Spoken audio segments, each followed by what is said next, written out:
ഇതിൽ നമുക്ക് എല്ലാ സാധനങ്ങളും ഉണക്കാൻ പറ്റും. ഇപ്പൊ പച്ചക്കറികളായാലും പഴങ്ങള്, മീന്, ഇറച്ചി, മുളക്, മല്ലിയ ഇതേപോലെ നമുക്ക് നിർത്തിയിട്ട് പാക്ക് ചെയ്യാനായിട്ട് പറ്റും. നമ്മൾ ഇതുപോലെയുള്ള പാക്കറ്റ്സ് ഇതേപോലെ വെച്ച് കൊടുക്കുകയാണെന്നുണ്ടെങ്കിൽ. ഹലോ സുഹൃത്തുക്കളെ, ഞാനിന്ന് വന്നിരിക്കുന്നത് തൃശ്ശൂർ ജില്ലയിലുള്ള മരത്താക്കരയിലേക്കാണ്. മരത്താക്കരയിലുള്ള മെഷീൻ ഹബിലേക്കാണ് ഞാനിന്ന് വന്നിരിക്കുന്നത്. ഇവർ പുതുതായിട്ട് സംരംഭം തുടങ്ങാൻ ആഗ്രഹിക്കുന്ന ആളുകൾക്ക് വേണ്ടിയിട്ടുള്ള നല്ല നല്ല മെഷീൻസ് സപ്ലൈ ചെയ്യുന്നുണ്ട്. പാക്കിംഗ് മെഷീൻസ്, ഓയിൽ മില്ലിലേക്കുള്ള മെഷീൻസ്, അങ്ങനെ ഒരുപാട് വ്യത്യസ്തമായിട്ടുള്ള മെഷീൻസ് കൊടുക്കുന്ന ഒരു ടീമാണിത്. ഇനി നിങ്ങളുടെ അടുത്ത് ക്യാഷ് ഇല്ല എങ്കിൽ ഫിനാൻസ് സൗകര്യത്തിലും ഇവരുടെ അടുത്ത് നിന്ന് മെഷീൻസ് പർച്ചേസ് ചെയ്യാൻ പറ്റും. അപ്പം ഇവരുടെ വിശേഷങ്ങളാണ് നമ്മൾ ഇന്നത്തെ ഈ ഒരു വീഡിയോയിലൂടെ നോക്കാൻ പോകുന്നത്. നേരെ വീഡിയോയിലേക്ക് കടക്കാം. ഏതൊക്കെ സംരംഭകർക്ക് ഉപകാരപ്പെടുന്ന മെഷീൻസ് ആണ് ഇവിടെ ഉള്ളത്? നമ്മുടെ ഇവിടെ ഒരുപാട് സംരംഭം തുടങ്ങാൻ പറ്റിയിട്ടുള്ള മെഷീൻസ് ഉണ്ട്. മെയിൻ ആയിട്ട് ഒരു ഓയിൽ മില്ല് തുടങ്ങാൻ പറ്റുന്നവർക്ക് അവർക്ക് വേണ്ടിയിട്ടുള്ള എല്ലാ മെഷീൻസും ഉണ്ട്. അതുപോലെ തന്നെ ഫ്ലവർ മില്ലിക്ക് വേണ്ടിയിട്ടുള്ള എല്ലാ മെഷീനും ഉണ്ട്. പാക്കിംഗ് ആയിട്ട് ബന്ധപ്പെട്ടുള്ള എല്ലാ മെഷീൻസും ചെയ്യുന്നുണ്ട്. അതുപോലെ തന്നെ ഉണക്കാനായിട്ട് ബുദ്ധിമുട്ടുന്നവർക്ക് അവർക്ക് വേണ്ടിയിട്ടുള്ള ഡ്രയറുകൾ പലതരത്തിലുള്ളത് കസ്റ്റമൈസ് ചെയ്തിട്ട് ചെയ്യുന്നുണ്ട്. അപ്പൊ ഇത്രയും മെഷീൻസ് ആണ് നമ്മൾ മെയിൻ ആയിട്ട് ഫോക്കസ് ചെയ്യുന്നത്. അപ്പൊ ഞാൻ ഓരോരോ മെഷീൻസ് ആയിട്ട് നിങ്ങൾക്ക് പരിചയപ്പെടുത്തി തരാം. അപ്പൊ അതിന്റെ എന്താ പറയാ, അതിന് പറ്റിയുള്ള ബിസിനസ്സും ഞാൻ അതിന്റെ ഇടയിൽ കൂടെ പറഞ്ഞു പോകാന്നുള്ളതാണ്. നമ്മുടെ ലൊക്കേഷൻ ഒന്ന് പറഞ്ഞു കൊടുക്കുക. ലൊക്കേഷൻ വരുന്നത് തൃശ്ശൂർ മരത്താക്കരയാണ് ലൊക്കേഷൻ വരുന്നത്. മരത്താക്കര ഹൈവേയുടെ സൈഡിൽ തന്നെയാണ്, റോഡ് സൈഡിൽ തന്നെയാണ് നമ്മുടെ ലൊക്കേഷൻ വരുന്നത്. ബ്രോന്റെ പേര്? എന്റെ പേര് സഞ്ജു. ആദ്യമായിട്ട് നമ്മുടെ എന്റെ തൊട്ട് ബാക്കിലുള്ള ഡ്രയറുകൾ തന്നെ നമുക്ക് തുടങ്ങാം. ഇതാണ് നമ്മുടെ ഏറ്റവും കുഞ്ഞൻ ബേസിക് മോഡൽ വരുന്നത്. ഒരു 3 ട്രേ വരുന്ന മോഡലാണ്. 15 കിലോ കപ്പാസിറ്റി വരും. ഇതിൽ നമ്മൾ വെച്ചിരിക്കുന്നത് മൈൽഡ് സ്റ്റീൽ ട്രേസ് ആണ്. ഇപ്പൊ ഇതിനുള്ളിൽ വെച്ചിരിക്കുന്നത്. ഇതിൽ നമുക്ക് ഈ നാളികേരം, ജാതിപത്രി സംഭവങ്ങളൊക്കെ ഉണക്കാൻ പറ്റിയുള്ള ട്രേസ് ആണ്. നമുക്ക് ഇതിൽ തന്നെ കസ്റ്റമറിന്റെ ആവശ്യപ്രകാരം നമുക്ക് കസ്റ്റമൈസ് ചെയ്തിട്ട് സ്റ്റെയിൻലെസ് സ്റ്റീൽ ട്രേസിൽ വേണമെങ്കിൽ ചെയ്ത് നൽകാനായിട്ട് ചെയ്യാൻ പറ്റും. അപ്പൊ അതാകുമ്പോൾ എമൗണ്ട് വരെ ഒരു 28,000 ഒക്കെ ആവും. ഇതിനാണെങ്കിൽ 21 ആണ്. 21,000. അതുപോലെ തന്നെ ഇത് വീട്ടിലേക്കൊക്കെ 3 ഫേസ് ആണോ? ഇതെങ്ങനെയാണ്? Single phase. സാധാ നമ്മള് ചെറിയൊരു കറണ്ട് വേണ്ടു, 550 വാട്ട്സ് വരുന്നുള്ളൂ. ചെറിയ കറണ്ട് നമുക്ക് ഇത് ഉപയോഗിക്കാൻ പറ്റും. അത് കഴിഞ്ഞാൽ തന്നെ ഇതിന്റെ തന്നെ 5 ട്രേ ആണ് ഇവിടെ വരുന്നത്. ഇത് ഫുൾ ബോഡി സ്റ്റെയിൻലെസ് സ്റ്റീൽ വരുന്നതാണ്. ഇതാണ് ഞാൻ നേരത്തെ പറഞ്ഞ സ്റ്റെയിൻലെസ് സ്റ്റീൽ ട്രേസ്. ഈ ട്രേസ് വേണ്ടി നമുക്ക് ഇപ്പോഴത്തെ നോർമൽ മെഷീനിൽ വെക്കാൻ പറ്റും. അതൊക്കെ കസ്റ്റമറുടെ റിക്വയർമെന്റ് അനുസരിച്ച് നമുക്ക് ചെയ്ത് കൊടുക്കാനായിട്ട് പറ്റും. ഇത് 304 ഫുഡ് ഗ്രേഡ് സ്റ്റെയിൻലെസ് സ്റ്റീലാണ് വരുന്നത്. അതുകൊണ്ട് തന്നെ ഇതിൽ നമുക്ക് എല്ലാ സാധനങ്ങളും ഉണക്കാൻ പറ്റും. ഇപ്പൊ പച്ചക്കറികളായാലും പഴങ്ങള്, മീന്, ഇറച്ചി, മുളക്, മല്ലിയ, എന്ത് സാധനം നമുക്ക് ഇങ്ങനെയുള്ള ട്രേസ് ഒന്നും ഉണക്കാനായിട്ട് പറ്റും. മറ്റേതാണെങ്കിൽ നമുക്ക് വാട്ടർ കണ്ടന്റ് കുറവുള്ള ഐറ്റംസ് മാത്രം ഉണക്കാൻ പറ്റുള്ളൂ. നാളികേരം, ജാതിപത്രി, ജാതിക്ക, അങ്ങനെയുള്ള ഐറ്റംസ്. ഇപ്പൊ നാളികേരൊക്കെ മാത്രം ഉണക്കണമെന്ന് വെച്ചിട്ടുണ്ടെങ്കിൽ നമ്മുടെ വലിയ മെഷീൻ എടുത്തിട്ട് മൈൽഡ് സ്റ്റീൽ ട്രേസ് എടുത്താലും മതി. നമ്മുടെ എമൗണ്ട് അതിനനുസരിച്ച് കുറവായിരിക്കും വരിക. ഇപ്പൊ ഇത് ഫുൾ ബോഡി സ്റ്റെയിൻലെസ് സ്റ്റീൽ വരുന്നതാണ്. ഇതിനെങ്ങനെ പ്രൈസ് വരുന്നത്? ഇതിന് നമുക്ക് 80,000 പ്ലസ് ടാക്സ് വരും. 80,000 പ്ലസ് ടാക്സ്. ഇത് ഫുൾ ബോഡി അടക്കം സ്റ്റെയിൻലെസ് സ്റ്റീൽ വരും. ഇത് ക്വാളിറ്റി മാറുന്നതിനനുസരിച്ച് പ്രൈസിൽ വ്യത്യാസം വരും. അത് ഓരോ റിക്വയർമെന്റ്. നമ്മുടെ അടുത്ത് കൂടുതൽ പേര് നോർമൽ മെഷീൻ എടുക്കാറുള്ളൂ. അത്രയും റിക്വയർമെന്റ് ഉള്ളവർ മാത്രമാണ് ഫുൾ സ്റ്റെയിൻലെസ് സ്റ്റീൽ. ഇതും സിംഗിൾ ഫേസ് ആണ്. ഇതാണെങ്കിൽ ഇത് 7 ട്രേ വരുന്ന മെഷീനാണ്. 7 ട്രേ ആണ്. ബോഡി വരുന്നത് ഹൈലം ഷീറ്റ് ആണ്. ഇതിന്റെ ട്രേസ് ഉള്ളിൽ സ്റ്റെയിൻലെസ് സ്റ്റീൽ ആണ് വെച്ചിരിക്കുന്നത്. അതാണ് നമ്മുടെ നോർമൽ മെഷീനാണ്. ഇത് 7 ട്രേ വരുന്നതാണ്. ഇനി ഇതിന് പുറമെ നമുക്ക് ഇരുമ്പിൽ വരുന്ന മെഷീൻ ഉണ്ട്. നമുക്ക് ഔട്ടർ ബോഡി വേണമെങ്കിൽ ഇരുമ്പിൽ ചെയ്യാൻ പറ്റും. കസ്റ്റമർക്ക് ഇപ്പൊ ഇരുമ്പിൽ വേണമെങ്കിൽ അങ്ങനെ ചെയ്യാൻ പറ്റും. അപ്പൊ അതൊക്കെ കസ്റ്റമറുടെ റിക്വയർമെന്റ് അനുസരിച്ചാണ് നമ്മൾ ഓരോ മെഷീനും ഡ്രയറിൽ ചെയ്ത് കൊടുക്കുന്നത്. കസ്റ്റമർക്ക് എത്ര സൈസ് ഉള്ളതാണോ വേണ്ടത്, എന്ത് പ്രൊഡക്റ്റ് ഉണക്കാനാണോ അതിനനുസരിച്ച് കസ്റ്റമൈസ് ചെയ്ത് ചെയ്യുന്നതാണ്. അപ്പൊ നമ്മുടെ ഇവിടെ കുറച്ച് പ്രൊഡക്ട്സ് നിങ്ങൾ ഇരിക്കുന്നുണ്ടല്ലോ, നമ്മുടെ മെഷീനിൽ വെച്ച് ഉണക്കിയെടുത്തിട്ടുള്ളതാണ്. ഇതിലിപ്പോ പച്ചക്കായ വരുന്നുണ്ട്, അങ്ങനെ ഒരുപാട് ഐറ്റംസ് വരുന്നുണ്ട്. അപ്പൊ ഇതേപോലെ നിങ്ങൾക്ക് കസ്റ്റമർക്ക് എന്ത് പ്രൊഡക്റ്റ് വേണമെങ്കിലും നമ്മുടെ ഈ മെഷീനിൽ വെച്ച് ഉണക്കി അവർക്ക് സെയിൽ ചെയ്യാനായിട്ട് പറ്റും. അപ്പൊ അവർക്ക് ഇപ്പൊ ഒരു ഫ്ലവർ മില്ലിക്ക് ആണെങ്കിൽ അവർക്ക് ഇപ്പൊ മുളക്, മല്ലി സംഭവം ഉണക്കണമെന്നുണ്ടെങ്കിൽ അങ്ങനെ ഒരു ബിസിനസ്സിലേക്ക് നമ്മുടെ ഈ മെഷീൻ ഉപയോഗിക്കാം. അതുപോലെ തന്നെ അടുത്ത് ഇപ്പൊ ജാതിയുടെ സീസണാണ് വരുന്നത്. അപ്പൊ ജാതിക്ക, ജാതിപത്രിയൊക്കെ അവർക്ക് ഇപ്പൊ മഴക്കാലത്ത് ഉണക്കാൻ ബുദ്ധിമുട്ടായിരിക്കും. അപ്പൊ നമ്മുടെ ഈ ഡ്രയർ വെച്ച് ഉണക്കിയിട്ട് അവർക്ക് സെയിൽ ചെയ്യാനായിട്ട് പറ്റും. അങ്ങനെ പലതരത്തിലുള്ള സംരംഭത്തിന് നമ്മുടെ മെഷീൻ ഉപയോഗിക്കാനായിട്ട് പറ്റും. ഇതെന്തൊക്കെയാണ്? ഒരുപാട് പ്രോഡക്റ്റ് ഉണ്ട് അല്ലേ? ഇതിപ്പോ ബീട്രൂട്ട് വരുന്നുണ്ട്, പച്ചക്കായ വരുന്നുണ്ട്, സവാള വരുന്നുണ്ട്, ഇപ്പൊ മീൻ ഉണക്കാം, ഇറച്ചി ഉണക്കാം. അതേപോലെ തന്നെ നമ്മുടെ ഒരു സ്പെഷ്യൽ ഡ്രയർ വരുന്നുണ്ട്. അത് ഓയിൽ മില്ലുകാർക്ക് വേണ്ടിയുള്ളതാണ്. അപ്പൊ അത് ബൾക്ക് ഡ്രയർ എന്നാണ് നമ്മൾ പറയാം. അതിൽ 500 നാളികേരം, 1000 നാളികേരം, 1500 നാളികേരം ഒരേ സമയം കൂട്ടിയിട്ട് ഉണക്കാനായിട്ട് പറ്റും. ഇതാകുമ്പോൾ നമുക്ക് ട്രയലിൽ ലോഡ് ചെയ്ത് കൊടുക്കണം നാളികേരം ആകുമ്പോൾ. മറ്റേതാകുമ്പോൾ ഒരു ബൾക്കായിട്ട് ഇട്ട് കൊടുക്കാം, അവർക്ക് ഈസി ആയിട്ട് ഉണക്കിയെടുക്കാനായിട്ട് പറ്റും. ലേബറും കുറവായിരിക്കും. അപ്പൊ ഞാൻ പറഞ്ഞ പോലെ തന്നെ ഓയിൽ മില്ലിക്ക് വേണ്ടിയുള്ള മെഷീൻസ് ആണ് ഇപ്പൊ പറഞ്ഞുകൊണ്ടിരിക്കുന്നത്. അപ്പൊ അതിലേക്ക് നമുക്ക് നാളികേരം ഉണക്കാനുള്ള ഡ്രയർ നിങ്ങളിപ്പോ കണ്ടു കഴിഞ്ഞു. ഇനി നമുക്ക് നാളികേരം കൊപ്രയ്ക്ക് അത് കട്ട് ചെയ്തെടുക്കണം. അപ്പൊ നമുക്ക് കൊപ്ര കട്ടർ മെഷീൻ നമുക്ക് നോക്കാവുന്നതാണ്. അപ്പൊ ഇതാണ് നമ്മുടെ ഇവിടെ ഉള്ള ഏറ്റവും കുഞ്ഞൊരു കൊപ്ര കട്ടർ വരുന്നത്. നമ്മുടെ ഇവിടെ നാനോ എക്സ്പെല്ലറുകൾ വരുന്നുണ്ട്. അപ്പൊ അതിലേക്ക് നമുക്ക് കൊപ്ര കട്ട് ചെയ്തെടുക്കണമെന്നുണ്ടെങ്കിൽ ഈ ഒരു മെഷീൻ തന്നെ വേണം. ഇതിലാകുമ്പോൾ എന്താ യൂസ് എന്ന് വെച്ചിട്ടുണ്ടെങ്കിൽ നമുക്ക് ഇതേപോലെ കൊപ്രയുടെ സൈസ് നമുക്ക് ഡിസൈഡ് ചെയ്യാൻ പറ്റും. ഇതിൽ പല സൈസിൽ നമുക്ക് കൊപ്രയുടെ അളവ് സൈസ് ഓരോ കട്ടിംഗ് സൈസ് ആണ്. നമ്മളെങ്ങനെ പ്രൈസ് വരുന്നത്? ഇതിന് നമുക്ക് ഏകദേശം ഒരു 17,000 പ്ലസ് ടാക്സ് ആണ് 17,000 പ്ലസ് ടാക്സ്. 1 HP മോട്ടറാണ് വരുന്നത്. ഇതിൽ നമുക്ക് കണ്ടിന്യൂസ് ആയിട്ട് എത്ര കൊപ്ര വേണമെങ്കിൽ കട്ട് ചെയ്തെടുക്കാനായിട്ട് വരും. വളരെ ഈസി ടു യൂസ് ആണ് അല്ലേ? വളരെ ഈസിയാണ്. നമുക്ക് ചെറിയൊരു സ്പേസിൽ വെച്ച് കൊപ്ര കട്ടർ ഉപയോഗിക്കാൻ പറ്റും. അതേപോലെ എന്താ സംഭവം എന്ന് വെച്ചിട്ടുണ്ടെങ്കിൽ നമുക്ക് ചെറിയൊരു ഓയിൽ മില്ലൊക്കെ നടത്തുന്നവരാണെങ്കിൽ അവർക്ക് സ്പേസിൽ ഒരു ബുദ്ധിമുട്ടുണ്ടാവും. അപ്പൊ ഈ ഒരു കൊപ്ര കട്ടർ ആണെങ്കിൽ ചെറിയൊരു സ്പേസിൽ വെച്ച് അവർക്ക് കൊപ്ര കട്ട് ചെയ്തെടുക്കാനായിട്ട് പറ്റും. അതുപോലെ തന്നെ നമ്മുടെ നോർമൽ കൊപ്ര കട്ടർ മെഷീനും ഉണ്ട്. അത് നമുക്ക് ജസ്റ്റ് അടുത്ത് നോക്കാം. ഇതാണ് നമ്മുടെ നോർമൽ കൊപ്ര കട്ടർ വരുന്നത്. ഇതിലാകുമ്പോൾ 2 HP മോട്ടറാണ് വരുന്നത്. നല്ല ക്വാളിറ്റി ഇരുമ്പിൽ നമ്മൾ ചെയ്തെടുത്തിട്ടുള്ളതാണ്. ഇതിൽ നമുക്ക് കണ്ടിന്യൂസ് ആയിട്ട് എത്ര കൊപ്ര വേണമെങ്കിൽ കട്ട് ചെയ്തെടുക്കാനായിട്ട് പറ്റും. നമ്മുടെ നോർമൽ ഓയിൽ മില്ല് കണ്ടുവരുന്ന കൊപ്ര കട്ടറാണ് ഇവിടെ വരുന്നത്. അപ്പൊ ഇത് കഴിഞ്ഞ പിന്നെ നമുക്ക് കൊപ്ര കട്ടർ കഴിഞ്ഞാൽ പിന്നെ ഓയിൽ മില്ലിക്ക് അടുത്ത മെഷീൻ വരുന്നത് എക്സ്പെല്ലർ മെഷീൻസ് ആണ്. നമുക്ക് എണ്ണ ആട്ടുന്ന മെഷീനാണ് വരുന്നത്. അപ്പൊ അത് ഇവിടെ വരുന്നുണ്ട്. അത് നമുക്ക് നോക്കാം. ഇതാണ് ഏറ്റവും നമ്മുടെ ഓയിൽ ഉണ്ടാക്കുന്ന ഏറ്റവും കുഞ്ഞൻ മെഷീൻ നമ്മുടെ മെഷീൻ ഹബിലുള്ളത്.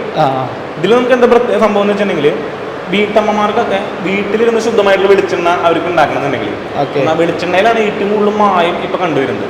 അപ്പൊ വെളിച്ചെണ്ണയാണെങ്കിൽ നമ്മൾ എന്നും ഉപയോഗിക്കുന്ന ഒരു സംഭവമാണ്. നമുക്ക് എന്ത് കറി ഉണ്ടാക്കാനായാലും നമുക്ക് വെളിച്ചെണ്ണ അത്യാവശ്യമാണ്. അപ്പൊ അതിന് നമുക്ക് ഈ ഒരു മെഷീൻ ഉണ്ടെങ്കിൽ നമുക്ക് വീട്ടിലിരുന്നുകൊണ്ട് തന്നെ ശുദ്ധമായിട്ടുള്ള വെളിച്ചെണ്ണ ഉണ്ടാക്കാനായിട്ട് പറ്റും. നമ്മുടെ അടുത്ത് കൊപ്ര ഉണ്ടെങ്കിൽ കൊപ്ര അരിഞ്ഞ് കട്ട് ചെയ്ത് നമ്മൾ ജസ്റ്റ് മുകളിൽ ഇട്ട് കൊടുത്താൽ മതി. മെഷീൻ ഓൺ ചെയ്ത് കൊടുത്താൽ നമുക്ക് ഇവിടെ എണ്ണ കിട്ടും. അത്രയും എളുപ്പമാണ്. അതുപോലെ തന്നെ നമുക്ക് ഇതൊരു മണിക്കൂർ ഒരു 3/4 കിലോ കൊപ്രയൊക്കെ ആട്ടി എണ്ണയാക്കാനായിട്ട് പറ്റും. അതുപോലെ തന്നെ ഈ ഒരു മെഷീന്റെ പ്രത്യേകത വരുന്നത് വെളിച്ചെണ്ണ മാത്രമല്ല, ഇപ്പോ കടുകെണ്ണ ഉണ്ടാക്കാം, അങ്ങനെ പലതരത്തിലുള്ള സൺഫ്ലവർ ഓയിൽ ചെയ്യാം. ഇതിന് നമുക്കൊരു 18,500 ഇതിന്റെ പ്രൈസ് വരുന്നത്. നമുക്കിനി ഇത് കഴിഞ്ഞാൽ ഇതിന് കുറച്ചും കൂടി കപ്പാസിറ്റി കൂടിയുള്ള മെഷീൻസ് ഉണ്ട്. അത് നമുക്ക് വീട്ടിൽ തന്നെ ഉപയോഗിക്കാനായിട്ട് പറ്റുന്ന മെഷീൻ തന്നെയാണ്. അപ്പൊ നിങ്ങൾക്കൊരു ഓയിൽ മില്ല് തുടങ്ങാനായിട്ട് ആഗ്രഹിക്കുന്നവരാണെങ്കിൽ അവർക്ക് പറ്റിയുള്ള ഒരു ബേസിക് മോഡൽ മെഷീനാണ് തൊട്ടപ്പുറത്ത് വരുന്നത്. ഇതിൽ നമുക്കൊരു 5 കിലോ കൊപ്ര മണിക്കൂറിൽ ആട്ടാനായിട്ട് പറ്റും. അതിൽ തന്നെ എള്ള്, കടുക് അങ്ങനത്തെ പ്രൊഡക്ട്സ് ഒക്കെ ആണെങ്കിൽ ഒരു 10 കിലോയോളം മണിക്കൂറിൽ ആട്ടാനായിട്ട് പറ്റും. അതുപോലെ തന്നെ എന്താ പറയാ, നിങ്ങൾ നല്ല രീതിയിൽ ഒരു ഓയിൽ മിൽ റൺ ചെയ്യണമെന്നുണ്ടെങ്കിൽ അവർക്ക് പറ്റിയുള്ള മെഷീൻസ് നമ്മുടെ മെഷീൻ ഹബിൽ അവൈലബിൾ ആയിട്ടുണ്ട്. വലിയ സൈസ്. അത് നമുക്ക് ഇതിന്റെ അടുത്ത മോഡൽ വരാം, ഈ ഒരു സൈസ് വരും. നമ്മളിവിടെ മെഷീൻ ഇപ്പൊ ഡിസ്പ്ലേക്ക് വെച്ചിട്ടില്ല, ഏകദേശം ഈ ഒരു സൈസ് വരും. അതിൽ നമുക്ക് മണിക്കൂറിൽ 25 കിലോ കൊപ്ര ആട്ടാനായിട്ട് വരും. അപ്പൊ നല്ല രീതിയിൽ ഒന്ന് റൺ ചെയ്യുന്നവർക്ക് പറ്റിയുള്ള മെഷീനാണ്. ഇനി അവർക്ക് അതിലും കൂടുതൽ വേണമെങ്കിൽ 50 കിലോയ്ക്ക് മണിക്കൂറിൽ കൊപ്ര ആട്ടാൻ പറ്റുന്ന മെഷീനും നമ്മളോട് അവൈലബിൾ ആയിട്ടുണ്ട്. ഇതിനെങ്ങനെ പ്രൈസ് വരുന്നത്? ഇതിന് നമുക്ക് 80,000 പ്രൈസ് വരും. 80,000 അല്ലേ? നമുക്ക് മണിക്കൂറിൽ 25 കിലോ ഒക്കെ ആട്ടുന്നതാണെങ്കിൽ ഒരു 1,85,000 ആ ഒരു എമൗണ്ട് ഒക്കെ വരും. ഇനി നെക്സ്റ്റ് മെഷീൻ എന്താണ്? ഇനി നമുക്ക് എണ്ണ ആട്ടി കഴിഞ്ഞാൽ ഇത് നമുക്ക് ഫില്ല് ചെയ്യണമെന്നുണ്ടെങ്കിൽ ലിക്വിഡ് ഫില്ലിംഗ് മെഷീൻസ് വരുന്നുണ്ട്. എണ്ണ നമുക്ക് ബോട്ടിൽ ഫില്ല് ചെയ്യുന്ന മെഷീൻ ഉണ്ടല്ലോ, ഓട്ടോമാറ്റിക് ആയിട്ട്. അപ്പൊ അതും നമ്മുടെ അവൈലബിൾ ആയിട്ടുണ്ട്. നമുക്ക് ഡിസ്പ്ലേക്ക് ഇപ്പോൾ വെച്ചിട്ടില്ല എന്നുള്ളൂ. നമ്മളെ കോൺടാക്ട് ചെയ്തിട്ടുണ്ടെങ്കിൽ നമുക്ക് അതിന് അറേഞ്ച് തരാനായിട്ട് പറ്റുന്നതാണ്. തീർച്ചയായും. അപ്പൊ നമ്മളിപ്പോൾ ഓയിൽ മില്ല് മെഷീൻസ് കണ്ടു കഴിഞ്ഞു. ഇനി നമുക്ക് ഫ്ലവർ മില്ല് മെഷീൻസ് ഓരോന്നായിട്ട് നോക്കാന്നുള്ളതാണ്. അപ്പൊ നമ്മൾക്ക് ഫ്ലവർ മില്ല് മെഷീൻസ് ആണ് നോക്കിക്കൊണ്ടിരിക്കുന്നത്. ഫ്ലവർ മില്ലിക്ക് ഏറ്റവും ബേസിക് ആയിട്ട് വേണ്ട മെഷീനാണ് നമ്മുടെ പൾവറൈസർ എന്ന് പറയുന്നത്, പൊടിപ്പിക്കുന്ന മെഷീൻ. ഇതിൽ നമുക്ക് സാധാരണ എല്ലാ മില്ലും കണ്ടുവരുന്ന പോലെ തന്നെ ഒരു പൾവറൈസർ ആണ്. ഇതിൽ നമുക്ക് എല്ലാവിധ സാധനങ്ങളും പൊടിപ്പിക്കാനായിട്ട് പറ്റും. മുളക്, മല്ലി, അതുപോലെ തന്നെ മഞ്ഞള്, ഗോതമ്പ്, അരി, അങ്ങനെ എന്ത് സാധനം പൊടിപ്പിക്കാനായിട്ട് പറ്റും. അതിന്റെ ഓരോരോ ബ്ലേഡുകളാണ് ഇവിടെ വരുന്നത്, ഓരോന്ന് പൊടിപ്പിക്കാനായിട്ടുള്ളത്. ഇതിൽ നമുക്ക് പ്രത്യേകത എന്ന് വെച്ചിട്ടുണ്ടെങ്കിൽ നമുക്ക് ഓരോ കപ്പാസിറ്റിയിലുള്ള കസ്റ്റമർക്ക് എന്ത് കപ്പാസിറ്റിയുള്ള മോട്ടറാണോ വേണ്ടത് അത് നമുക്ക് ഇതിൽ സെറ്റ് ചെയ്ത് കൊടുക്കാൻ പറ്റും. ഇപ്പൊ 7.5 HP ആയാലും 10 HP ആയാലും മോട്ടറുകൾ നമുക്ക് കസ്റ്റമറുടെ റിക്വയർമെന്റ് അനുസരിച്ച് സെറ്റ് ചെയ്ത് കൊടുക്കാൻ പറ്റും. നല്ല ക്വാളിറ്റി ഇരുമ്പിൽ നമ്മൾ ചെയ്തെടുത്തുള്ളതാണ്. അത്യാവശ്യം നല്ല വെയിറ്റ് വരുന്ന ഒരു മെഷീനാണ്. ഇതാണ് പൾവർ. അതുപോലെ തന്നെ ഈ ഒരു മെഷീൻ മാത്രമല്ല, പൾവറൈസറിൽ കസ്റ്റമർക്ക് എത്ര ക്വാണ്ടിറ്റി ഉള്ളതാണ് വേണ്ടത്, എന്ത് പ്രൊഡക്റ്റ് പൊടിക്കാനാണോ അതിനനുസരിച്ച് കസ്റ്റമൈസ് ചെയ്ത് നമുക്ക് ചെയ്യാനായിട്ട് പറ്റും. അപ്പൊ നമ്മുടെ ഈ മെഷീന്റെ പ്രൈസ് എങ്ങനെ വരാന്ന് വെച്ചിട്ടുണ്ടെങ്കിൽ ഏകദേശം 46,000-47,000 രൂപയ്ക്കാണ് ഇതിന്റെ പ്രൈസ് വരാം. അതുപോലെ തന്നെ ഇതിന്റെ മോട്ടർ, ബാക്കി ഫിറ്റിംഗ്സിന്റെ ഒക്കെ പ്രൈസ് അഡീഷണൽ ആണ് വരിക. അപ്പോൾ ഫ്ലവർ മില്ലിൽ നമ്മുടെ ആദ്യത്തെ മെഷീൻ കണ്ടു കഴിഞ്ഞു. ഇനി ഇത് കഴിഞ്ഞ് നമുക്ക് ഇവിടെ റോസ്റ്റർ മെഷീൻസ് വരുന്നുണ്ട്. അത് നിങ്ങൾക്ക് ജസ്റ്റ് ഒന്ന് പരിചയപ്പെടുത്തി തരാം. ഇതിന്റെ കൂടെ ക്ലോത്തും കിട്ടൂലേ? ഇതിന്റെ കൂടെ ക്ലോത്ത്, അതുപോലെ തന്നെ നമ്മൾ എന്ത് പ്രൊഡക്റ്റാണ് കട്ട് ചെയ്യേണ്ടത് അതിന്റെ കട്ടിംഗ് വീല് സംഭവങ്ങളൊക്കെയാണ്. ബാക്കി മോട്ടറും ഇതിന്റെ വീല്, മറ്റേ ബെൽറ്റ് കാര്യങ്ങളൊക്കെ നമ്മൾ അഡീഷണൽ ആയിട്ട് വാങ്ങേണ്ടി വരും. അപ്പൊ അത് കഴിഞ്ഞാൽ പിന്നെ ഇവിടെ ഗ്യാസ് റോസ്റ്റർ ആണ് വരുന്നത്. ഫ്ലവർ മില്ലിക്ക് വേണ്ടിയിട്ടുള്ള അടുത്ത മെഷീൻ വരുന്നത്. ഇത് ഗ്യാസിൽ വർക്ക് ചെയ്യുന്ന നമ്മുടെ അരി വറക്കുന്ന മെഷീനാണ്. ഒരു 15 കിലോ കപ്പാസിറ്റി വരുന്നതാണ്. ഇതിന്റെ തന്നെ നമുക്ക് 25 കിലോ കപ്പാസിറ്റിയും അവൈലബിൾ ആയിട്ടുണ്ട്. തൊട്ടപ്പുറത്ത് വരുന്നത് ഇതിന്റെ തന്നെ ഇലക്ട്രിക്കൽ വർക്ക് ചെയ്യുന്നതാണ്, ഫുള്ളി ഇലക്ട്രിക്. ഇതും 15 കിലോ കപ്പാസിറ്റി തന്നെയാണ് വരുന്നത്. ഇതിന്റെയും 25 കിലോ നമ്മുടെ അടുത്ത് അവൈലബിൾ ആയിട്ടുണ്ട്. അതുപോലെ തന്നെ നമ്മുടെ ഈ മെഷീന്റെ പവർ കൺസംഷൻ കാര്യങ്ങളൊക്കെ ഒരു 2500 വാട്ട്സ് ആണ് നമ്മുടെ ഈ ഇലക്ട്രിക് മെഷീനിൽ വരിക. അപ്പോൾ നമ്മുടെ ഫ്ലവർ മില്ലിക്ക് വേണ്ടിയിട്ടുള്ള മെഷീൻസിൽ നമുക്കിപ്പോൾ ഗ്യാസ് റോസ്റ്റർ കണ്ടു, പൾവറൈസർ കണ്ടു, ഇലക്ട്രിക് ക്രഷർ കണ്ടു. ഇനി ഇത് കഴിഞ്ഞാൽ നമുക്ക് ഇപ്പോൾ ഒരു പ്രൊഡക്റ്റ്, ഇപ്പോൾ മുളക് പൊടി മല്ലിപ്പൊടി നമ്മൾ പ്രൊഡക്റ്റ് ആക്കി കഴിഞ്ഞാൽ അത് പാക്ക് ചെയ്യണമെന്നുണ്ടെങ്കിൽ പാക്കിംഗ് മെഷീൻസ് ആണ് നമുക്ക് ഇവിടെ വരുന്നത്. ഏറ്റവും ബേസിക് പാക്കിംഗ് ആയിട്ടുള്ള ഹാൻഡ് സീലേഴ്സ് ആണ് ഇത്. നമുക്ക് പല സൈസിലുള്ളത് നമുക്ക് അവൈലബിൾ ആയിട്ടുണ്ട്. നല്ല ക്വാളിറ്റി ഹാൻഡ് സീലേഴ്സ് ആണ്. നമുക്കൊരു 1500, 2000, 2500 രൂപയ്ക്ക് വില വരുന്ന ഹാൻഡ് സീലേഴ്സ് ആണ്. ഇനി നിങ്ങൾക്ക് ഇതല്ല ഒന്നുകൂടി നല്ല ക്വാളിറ്റിയിൽ പാക്ക് ചെയ്യണമെന്നുണ്ടെങ്കിൽ നമുക്ക് ബാൻഡ് സീലേഴ്സ് വരുന്നുണ്ട്. അത് നമുക്ക് ജസ്റ്റ് ഒന്ന് പരിചയപ്പെടുത്തി തരാമെന്നുള്ളതാണ്. അപ്പോൾ ഇത് വെർട്ടിക്കൽ ബാൻഡ് സീലർ എന്നാണ് പറയുന്നത്. ഇതിൽ നമുക്ക് ഇതേപോലെ നമുക്ക് നിർത്തിയിട്ട് പാക്ക് ചെയ്യാനായിട്ട് പറ്റും. നമ്മൾ ഇതേപോലെയുള്ള പാക്കറ്റ്സ് ഇവിടെ ഇതേപോലെ വെച്ച് കൊടുക്കുകയാണെന്നുണ്ടെങ്കിൽ നമുക്ക് ഇതേപോലെ ഈസി ആയിട്ട് പാക്ക് ചെയ്യാനായിട്ട് പറ്റും. ശരിക്കും ചെറിയ രീതിയിൽ വീട്ടിൽ നിന്നൊക്കെ സ്വയം തൊഴിലായിട്ട് അങ്ങനെയൊക്കെയുള്ള സംരംഭകർക്ക്, കുടുംബശ്രീ യൂണിറ്റിൽ കാണുന്ന അമ്മമാർക്ക് അവർക്കൊക്കെ നല്ല ക്വാളിറ്റിയിൽ പാക്ക് ചെയ്തെടുക്കാനായിട്ട് പറ്റുന്ന അടിപൊളി മെഷീനാണ്. അതുകൊണ്ട് ഇതിന്റെ മെയിൻ യൂസ് എന്താ വരുന്നത് വെച്ചിട്ടുണ്ടെങ്കിൽ നമ്മളിപ്പോൾ ഈ ഹാൻഡ് സീലേഴ്സിൽ പാക്ക് ചെയ്യണമെന്നുണ്ടെങ്കിൽ ഒരുപാട് ടൈമും അതുപോലെ തന്നെ ലേബറും അവർക്ക് ആവശ്യമായിട്ട് വരും. ഇതാകുമ്പോൾ ഒരാളുണ്ടെങ്കിൽ തന്നെ ഈസി ആയിട്ട് നമുക്ക് ഇവിടെ നിന്നുകൊണ്ട് നമുക്ക് പാക്കറ്റ്സ് വെറുതെ ഇങ്ങനെ വെച്ച് കൊടുത്താൽ മതി. അപ്പൊ നമുക്ക് എത്ര പാക്കറ്റ്സ് ആണെങ്കിൽ കണ്ടിന്യൂസ് ആയിട്ട് ഇതുപോലെ പാക്ക് ചെയ്തെടുക്കാനായിട്ട് പറ്റും. ഇതിന്റെ സൈസ് നമുക്ക് അഡ്ജസ്റ്റ് ചെയ്യാനായിട്ട് പറ്റും. നമ്മുടെ പാക്കറ്റ് ഹൈറ്റ് എത്രയാണോ, അതിനനുസരിച്ച് നമുക്ക് ഇതും ഹൈറ്റ് കൂട്ടാനും കുറയ്ക്കാനും പറ്റും. ഇത് നാനോ സംരംഭകർക്ക് നല്ലൊരു മെഷീൻ, ഉപകാരപ്പെടുന്ന മെഷീനാണ്. നല്ല ക്വാളിറ്റിയിൽ പാക്ക് ചെയ്യാൻ പറ്റിയിട്ടുള്ള അടിപൊളി മെഷീനാണ്. കുടുംബശ്രീ യൂണിറ്റുകള്, അതുപോലെ തന്നെ ചെറിയ രീതിയിൽ വീട്ടിൽ നിന്നൊക്കെ സാധനങ്ങൾ പാക്ക് ചെയ്ത് സെല് ചെയ്യുന്ന ആളുകള്, അതുപോലെ തന്നെ ഈ മില്ല് നടത്തുന്നവര്, ഫ്ലവർ മില്ലൊക്കെ നടത്തുന്നവര്, ഈ മസാലപ്പൊടികൾ സംഭവങ്ങളൊക്കെ പാക്ക് ചെയ്യണമെന്നുണ്ടെങ്കിൽ അവർ ഹാൻഡ് സീലേഴ്സും അതുപോലെ തന്നെ ചെറിയ രീതിയിലേക്ക് പാക്ക് ചെയ്യുന്നുണ്ടാവും. അവർക്കൊന്നുകൂടി നല്ല ക്വാളിറ്റിയിൽ അതുപോലെ തന്നെ ഈസി ആയിട്ട് പാക്ക് ചെയ്തെടുക്കണമെന്നുണ്ടെങ്കിൽ ഈ ഒരു സംഭവത്തിൽ പറ്റും. ഇതിനൊക്കെ എങ്ങനെയാ പ്രൈസ് വരുന്നത്? ഇതിന് നമുക്ക് 22,000 പ്രൈസ് വരാം. 22,000. ഇതിന്റെ തന്നെ നമുക്ക് ഹൊറിസോണ്ടൽ മോഡൽ വരുന്നുണ്ട്. ഇതിനാകുമ്പോൾ 20,000 ആണ് വരാം. ഇതിനാകുമ്പോൾ എടുത്തിട്ടായിരിക്കും പാക്കിങ് വരാം, എടുത്തി വെച്ചിട്ടായിരിക്കും പാക്കിങ് വരാം. അങ്ങനെ ചെയ്യണം അല്ലേ? പക്ഷെ നമ്മൾ അച്ചാറ് അതുപോലെ തന്നെ ലിക്വിഡ് ഐറ്റംസ് ആകുമ്പോൾ നമുക്ക് ഇതേപോലെ നിർത്തി പാക്ക് ചെയ്യണേ ഏറ്റവും നല്ലത്. ബെറ്റർ ഇതാണ്. കാരണം വെച്ചാൽ ഇതിലാകുമ്പോൾ നമുക്ക് ലീക്ക് ആവാനുള്ള ചാൻസ് ഉണ്ട്. നമുക്ക് നിർത്തി പാക്ക് ചെയ്യാനാണെങ്കിൽ ആ ബുദ്ധിമുട്ടും വരില്ല. നല്ല ക്വാളിറ്റിയിൽ പാക്ക് ചെയ്യാൻ പറ്റിയിട്ടുള്ള അടിപൊളി മെഷീൻസ് ആണ് നമ്മുടെ ബാങ്ക് സീലേഴ്സ് ആണ് വരുന്നത്. ശരി. അപ്പൊ നമുക്ക് പാക്കിംഗ് മെഷീൻസിൽ ഇത് മാത്രമല്ല, നമുക്കിത് കൂടാതെ വാക്യൂം പാക്കിംഗ് മെഷീൻസ് വരുന്നുണ്ട്. ഇപ്പൊ ഈ ക്യാഷ് ആയിട്ട് സംഭവങ്ങളൊക്കെ എയർ സക്ക് ചെയ്ത് പാക്ക് ചെയ്യുന്ന മെഷീൻസ് ഉണ്ട്. അതുപോലെ തന്നെ ലിക്വിഡ് ഫില്ലിംഗ് മെഷീൻ, അങ്ങനെ പലതരത്തിലുള്ള പാക്കിംഗ് മെഷീൻസ് നമ്മുടെ മെഷീൻ ഹബിൽ അവൈലബിൾ ആയിട്ടുണ്ട്. അപ്പം പാക്കിങ്ങിനെ പറ്റിയിട്ട് നിങ്ങൾക്ക് എന്ത് മെഷീൻസ് വേണമെന്നുണ്ടെങ്കിലും നമ്മളെ കോൺടാക്ട് ചെയ്യാന്നുള്ളതാണ്.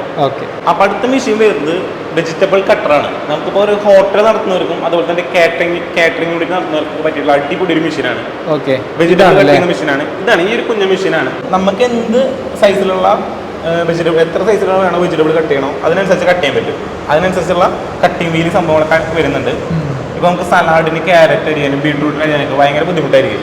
നമുക്കൊരു ലാർജ് ക്വാണ്ടിറ്റി കട്ട് ചെയ്യണമെന്നുണ്ടെങ്കിൽ ഇതുണ്ടെങ്കിൽ ഈസി ആയിട്ട് നമുക്ക് എത്ര വെജിറ്റബിൾ വേണമെങ്കിൽ സിമ്പിളായിട്ട് കട്ട് ചെയ്തെടുക്കാനായിട്ട് പറ്റും. അതുപോലെ തന്നെ എന്താ പറയുക, എല്ലാവിധ വെജിറ്റബിളും നമുക്ക് കട്ട് ചെയ്യാൻ പറ്റും. അടിപൊളി ഒരു മെഷീനാണ്. ഇതിനെങ്ങനെ പ്രൈസ് എങ്ങനെയാ? ഇതിന് നമുക്കൊരു 26,000 പ്രൈസ് വരുന്നത്.